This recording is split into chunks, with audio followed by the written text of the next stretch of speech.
জানো তো বন্ধুরা, একটা কথা আছে, মেয়েদের ভাগ্যটা নাকি বিয়ের পরেই নিশ্চিত হয়। এটা কিন্তু একদম বাস্তব কথা, এটা আমি বিশ্বাস করি। না হলে আমার জীবনে যে এমন দিন আসবে সেটা কি আমি কোনোদিন ভেবে দেখেছিলাম বলো? একটা সময় ছিল যখন আমি একা ঘরেই ঘুমোতে পারতাম না, ভয় পেতাম। আর এখন দেখো, পরিস্থিতির চাপে পড়ে আমি একটা একা বাড়িতেও ঘুমিয়ে পড়ি।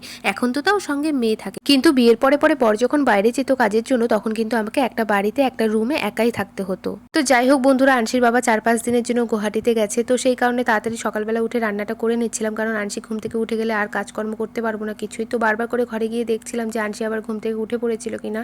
তো এর মধ্যেই কিন্তু আমি ঘরটাও মুছে নিয়েছি, কাপড়গুলোও ভিজিয়ে দিয়েছিলাম। তো দেখো, এদিকে মাম্মামও উঠে পড়েছে, এবার কিন্তু ওকে ফ্রেশ করিয়ে দেবো, মুখটা ধুয়ে দিলাম, তারপরে ওকে খাইয়ে দেবো। তো দেখো, ভাতটাও আমি রেডি করে নিয়েছি ওর, আর ও কিন্তু লক্ষ্মী মেয়ের মতন চুপচাপ খেয়ে নিচ্ছিল। ও কিন্তু খাওয়া নিয়ে কোনো বাহানা করে না। তো যাই হোক, আজকে কিন্তু রান্না করেছিলাম ভাত, ডাল, উচ্ছে আলু ভাজা, ঢেঁড়স সিদ্ধ, পাঁপড় ভাজা, এইসবই। ভিডিওটা ভালো লাগলে লাইক করো। টাটা।